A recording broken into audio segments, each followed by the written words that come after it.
Because Bryt Kids know!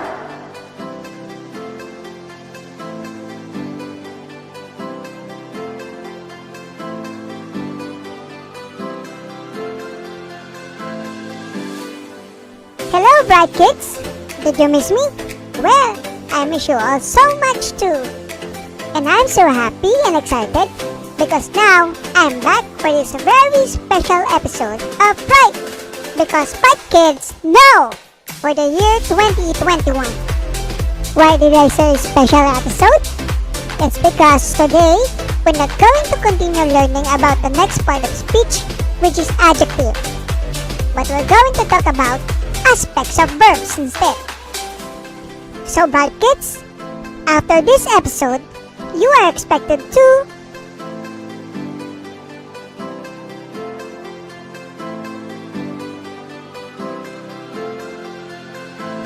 That's why I'm inviting you to watch this program again and let's learn all together. Now, let us read the following sentences.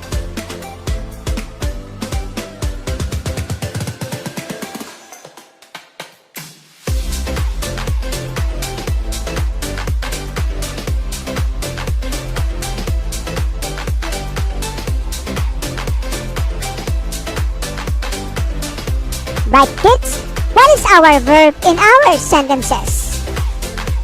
Very good! However, the verb in each sentence took place in different periods of time, such as present, works, past, work, and future, will work. These are called verb tenses. And these tenses are necessary to show the differences as to when actions occur or happen. Moreover, verb tenses are divided into 4 aspects.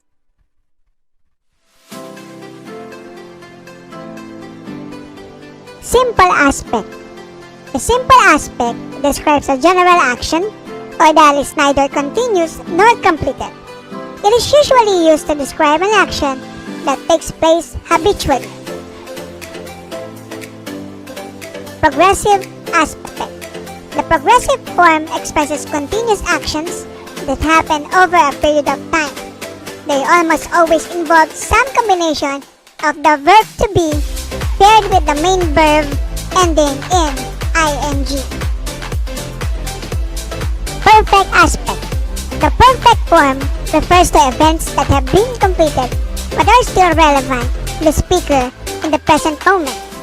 It almost always involves some form of the verb have combined with another verb.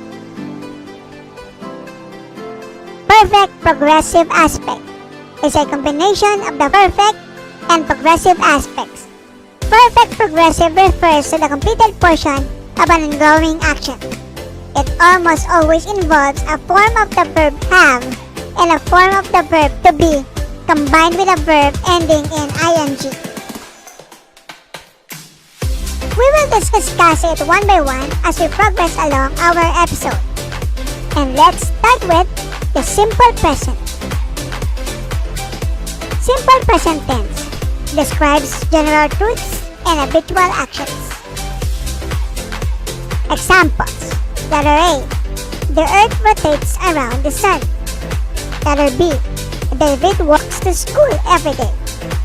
And letter C. They spend their vacation in Japan every year.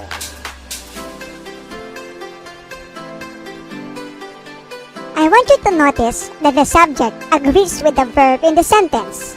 Meaning, if the subject is singular, the verb must also be in singular form with S at the end of the verb. But if the subject is plural, the verb must also be plural without S. Examples. Don eats his favorite cake. And the horses jump over the fence.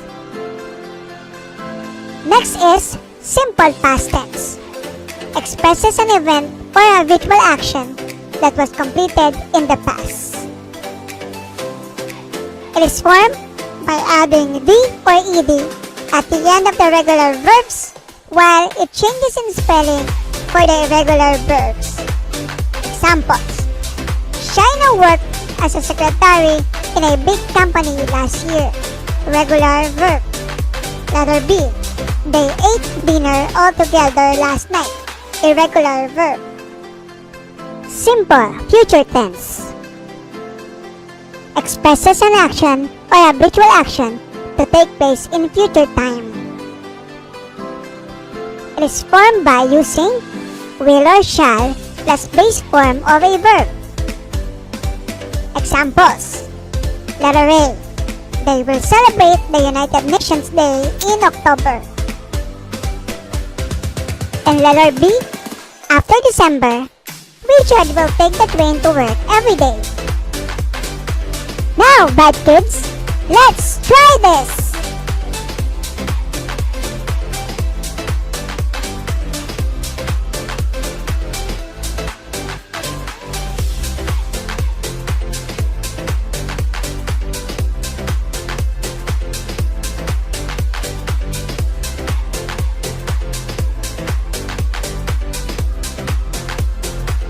Did you get all the correct answers? Very good! Before I move on, if you have any questions regarding our topic for this episode, feel free to leave a comment below and I will try my best to answer your questions. Okay? Thanks!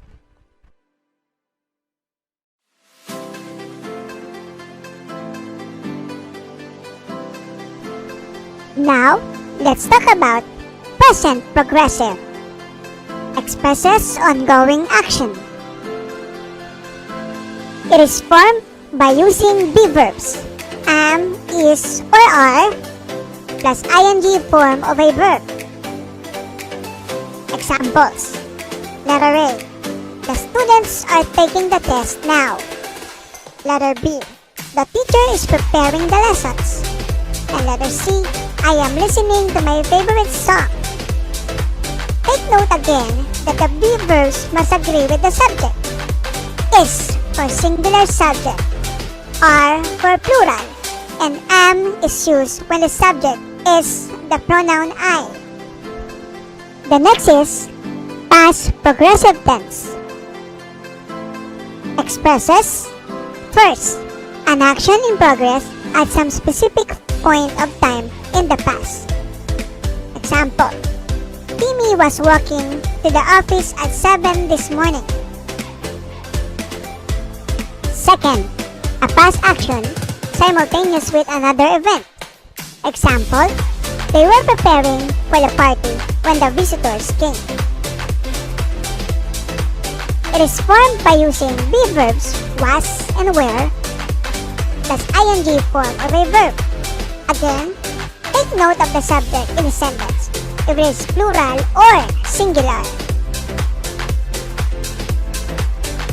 Let's move on to future progressive tense. Expresses an action that will be in progress at a specific time in the future. Example letter A. He will be attending a meeting this afternoon. Letter B. They will be listening to the songs tomorrow. It is formed by using will or shall plus be plus ing form of a verb. Let's try this again, Bryt Kids.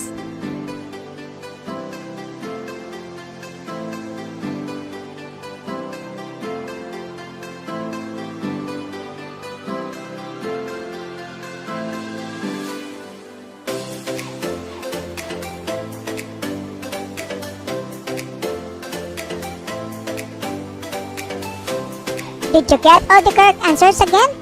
Good job! Are you still enjoying our lesson, Bryt Kids? I hope you are. Now, let's tackle about present perfect tense.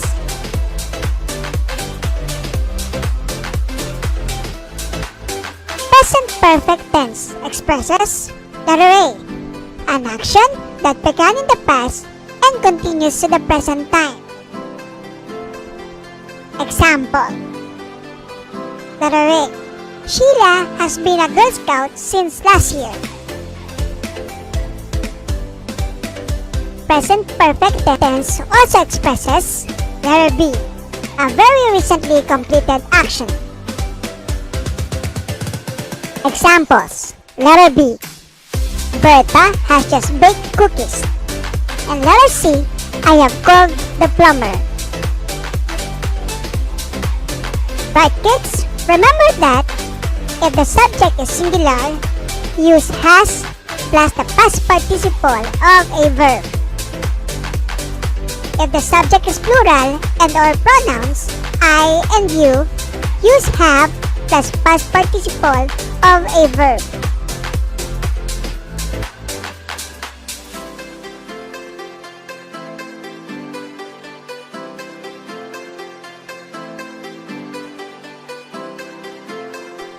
Let's move on to past perfect tense. It is used to express an action that was completed before another action took place at some definite time in the past. Example, some supporters had already left before they proclaimed the elected officers. It is formed by using had plus past participle of a verb. The next is future perfect. Expresses a future action that will be completed before a specific future time. It is formed by using will or shall plus have plus past participle of a verb. Example, I will have finished the school project before 2 o'clock in the afternoon. Ready for another short quiz, Bryt Kids? So, let's try this again.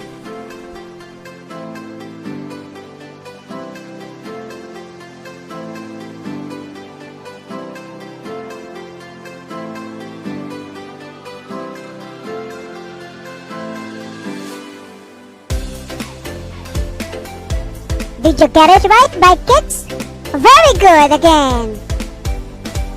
And now, we're down to the last 3.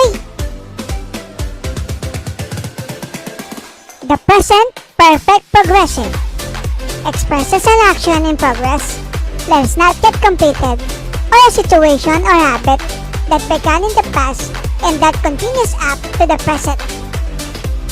If the subject is singular, use has plus been plus ing form of a verb. And if the subject is plural and or pronouns I and you, use have plus been plus ing form of a verb. Examples. Rowena has been reading that book. Next, I have been accomplishing the task in this module. Next, the athletes have been practicing. Let's go on with past perfect progressive. The past perfect progressive expresses an action or habit taking over a period of time in the past before another past event or time. Use had plus been plus ing form of a verb. Examples. Letter A. John had been baking a cake all day long. Letter B. We were thirsty because we had been working out outside in the heat. And last but not the least, future perfect progressive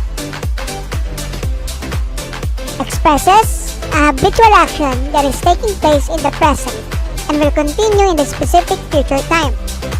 Use will or shall plus have been plus ing form of a verb. Examples. Letter A. We will have been waiting for 30 minutes when Jason arrives. Letter B. Helen will have been teaching for 10 years next week. Let's try this again for the last time.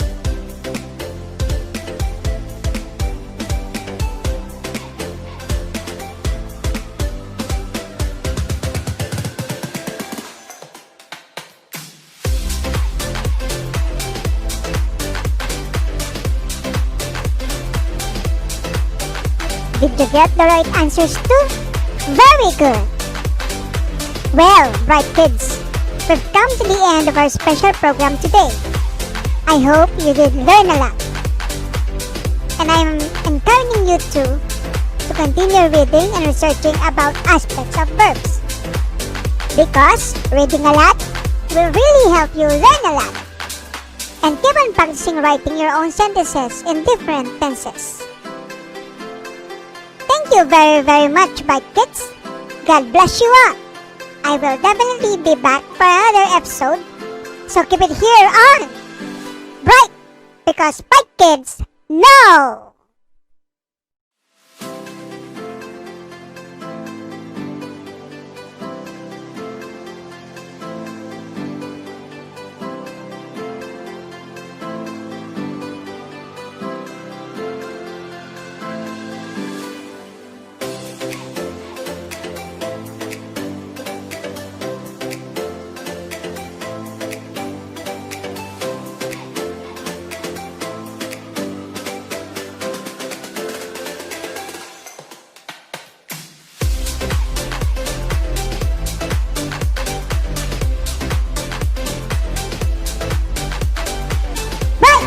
Because Bryt Kids